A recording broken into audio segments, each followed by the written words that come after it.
Welcome to episode 7 of So French, a podcast about the twists and turns, intrigues and insights to all things French.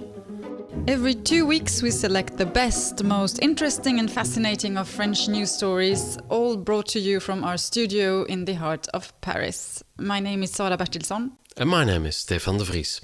This week we'll tell you why Paris' left and right join forces and head to the land of the rising sun. And also we find out what Bashar al-Assad, Vladimir Putin, Selma Hayek, Anna Wintour and now the Saudi Crown Prince bin Yahya have in common. And of course, Maud Descamps is here to bring you a French word of the week.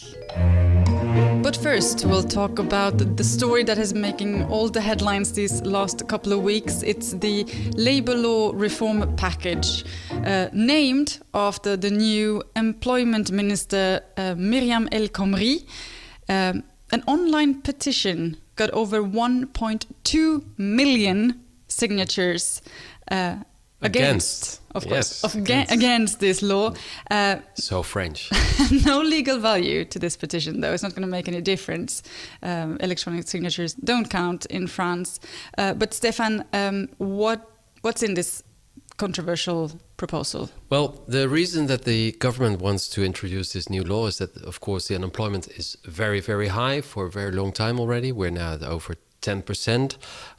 It's already over 30 years. It's above 7, 8, 9%, and it just doesn't go down. So the government wants to create jobs, and one of the ways to do that is to make the labor law easier for employers.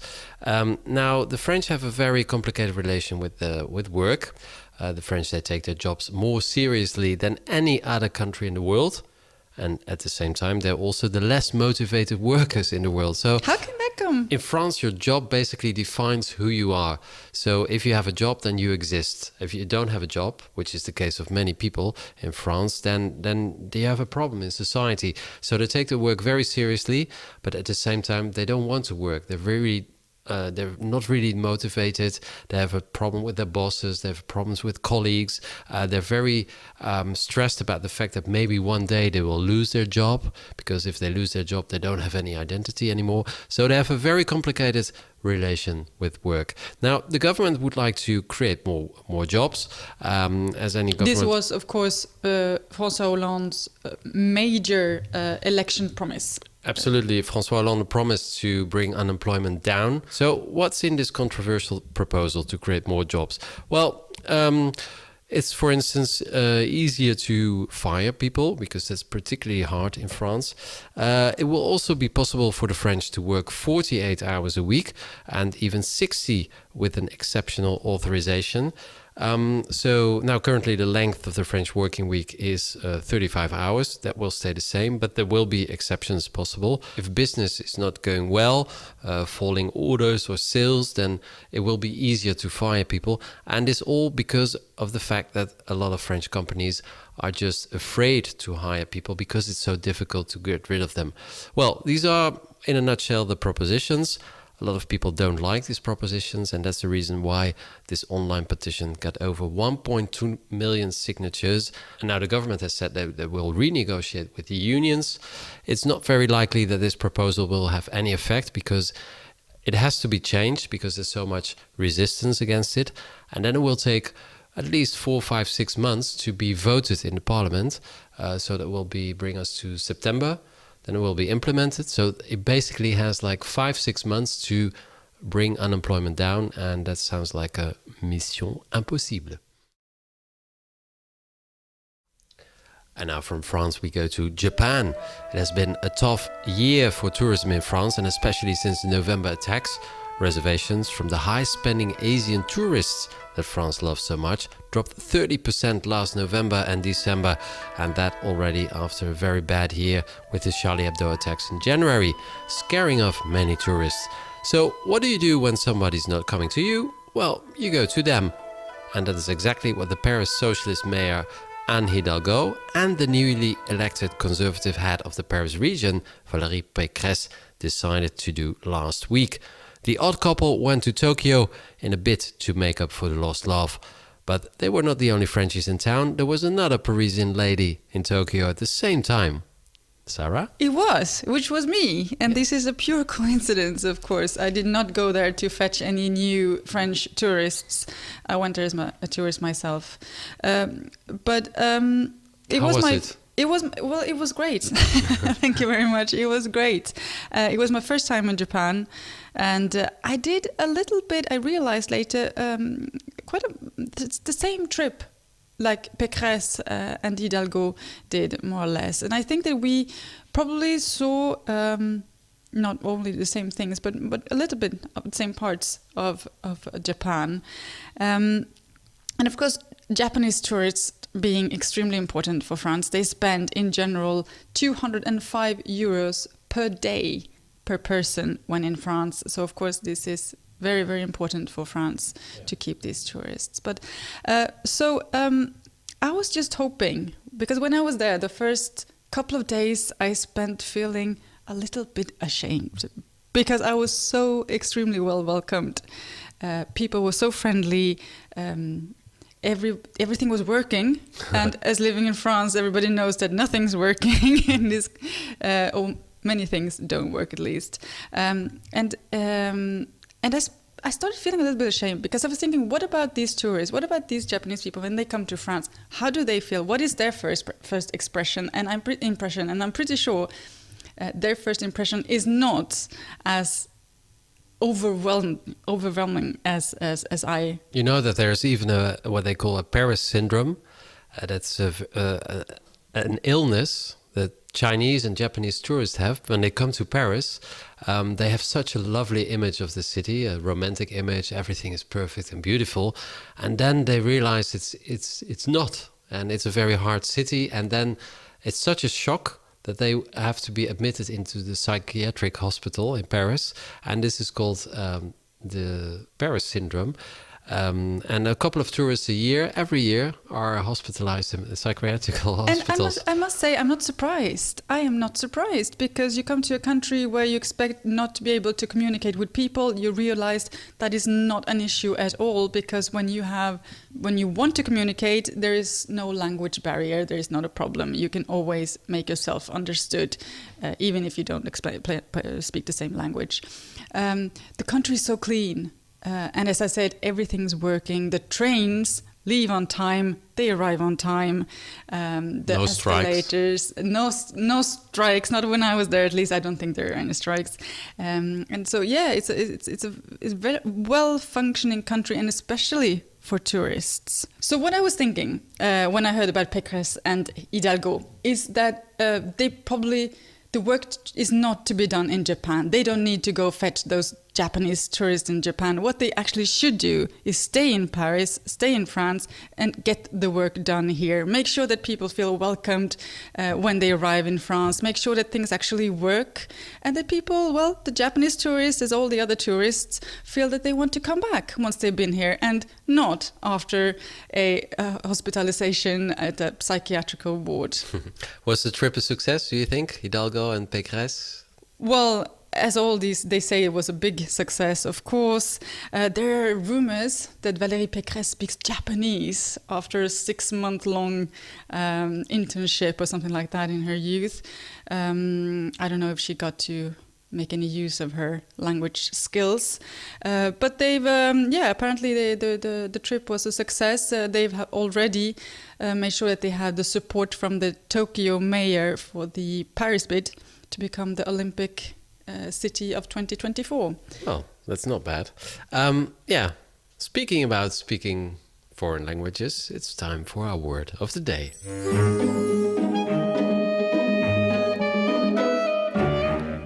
And that brings us to our next segment, the word of the day, which is brought to you by Maud Descamps. Bienvenue, Maud. Hi, Stefan.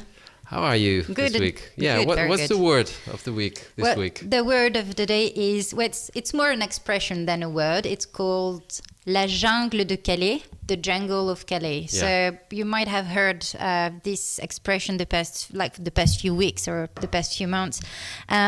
La Jungle de Calais is a huge refugee camp that is set in the north coast of France, near the city of Calais, which is the departure harbor to England. And part of this camp has been dismantled this week. So what I did is I wondered why we call it the jungle at the first place. And as you may know, a jungle is a land covered with a very dense vegetation dominated by trees. This is actually the Larousse dictionary definition. And the first persons who used the word jungle to describe the camp were actually refugees from Iran and from Afghanistan. And they actually used the Persian word for forest, which is jangal. Jangal. And this word has the same roots as the French or the English word jungle. And it was kind of an ironic way for them to describe the trees, the forests, where the refugees put their tents. But quickly, this expression, jungle, was adopted by local medias, humanitarian workers, and also... But quickly, the expression jungle was adopted by the locals, but also humanitarian workers and also the media. Yes, but that's one meaning of the word. But of course, there's another meaning. We use it to qualify a lawless place or situation. Yeah, exactly. And I think we can agree on the fact that this double meaning completely fits the terrible situation that has been going on there for like almost 15 years now. And we know that there are between 3,000 to 7,000 persons living in squalid condition in this camp. The place is not safe for these people who get robbed or even beaten. But the use of the word jungle has been severely criticized this week by one journalist. His name is Joseph Harker. He works for The Guardian newspaper, the English newspaper. And the journalist wrote a column entitled "Stop Calling the Calais Refugee Camp the Jungle." Yeah, because it's a very negative word, of course. Exactly. Yeah. And according to him, this term is becoming like increasingly problematic for the past few years. Because, and I must say, I agree with him, because what was an ironic joke used by the migrants to describe the place where they had to sleep, the word jungle has taken a completely different meaning when the international media use in the context of daily scare stories, like, let's say, migrants attacking truck drivers. And over the time, the use of this terminology has changed a lot. What was the so-called jungle simply become in the newspaper the jungle without even quotation marks. Yeah, everybody here knows when you use the jungle. The jungle, you know that Calais. we're talking about Calais, exactly. And you see this issue here is that the imagery this expression evokes, the image is the image of primitives, uncivilized people who live under jungle rules. So Joseph Harker, the journalist from The Guardian, asked this question. In this condition, who could possibly want this kind of people being their neighbors? And I think he has a point here. The use of the word jungle to describe this refugee camp has increased the misunderstanding, the distrust between these refugees and the people in France. So maybe if we want to start to accept these people and maybe try to understand them, maybe thinking of calling La Jungle a different name would be a good start. Okay, so for better conditions, maybe we should just close the With Jungle a better Book. name, exactly. Yeah.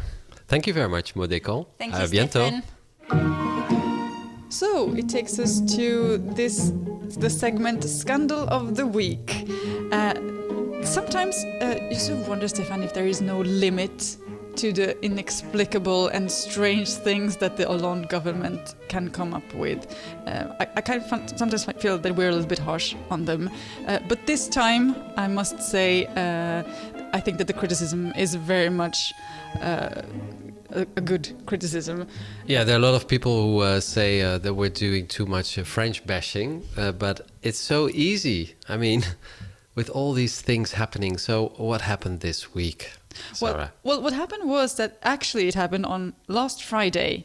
The French president pinned the country's highest honor, the Légion d'honneur, which was created by Napoleon Bonaparte, on the chest of none less than the Crown Prince and also Interior Minister of Saudi Arabia, Mr. Mohammed bin Nayef. Well, why is that a bad thing?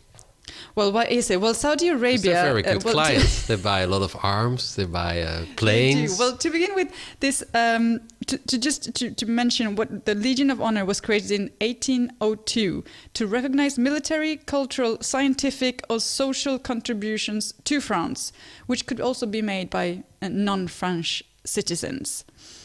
Saudi Arabia, however, is quite famous for not only culture and scientific contributions, but also for its non-existent women's rights, catastrophic human rights record, state-organized beheadings, and they actually carried out its 17th execution so far this year, the same day as this awarding, more or less, was being made public. Because what is interesting with this story is that it wasn't made public until 2 days later. That's strange, Because how did we learn about it?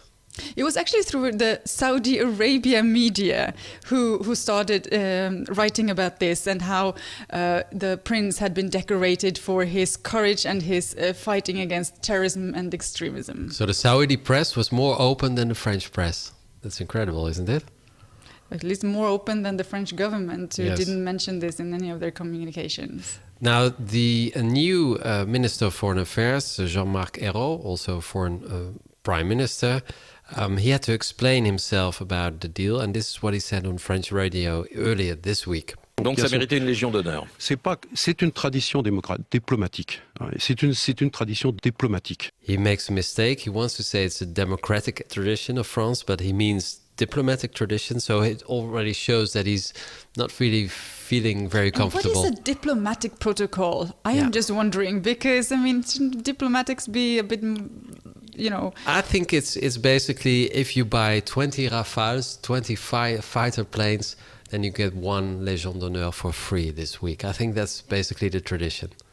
Well, the thing is, this it took a little while before it got in the French media, but quickly, as soon as this got official, Twitter, social media, other media filled up with condemnations, outrage, I must say, and quite a lot of ironic remarks. I would like to give my first prize in this competition of best criticism of this award to French comedian Sophia Aram, who actually was sitting in front of the new foreign minister and straight to his face said, sometimes it is better to sell nothing at all than to sell your soul.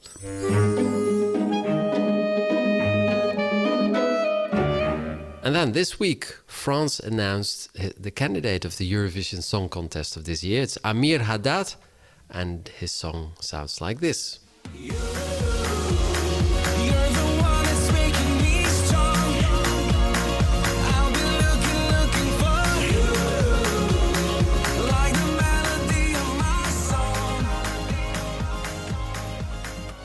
So that's Amir Haddad. He's going to the Eurovision Song Contest. That's a big thing here in Europe, of course. Sara, you're from the country of ABBA.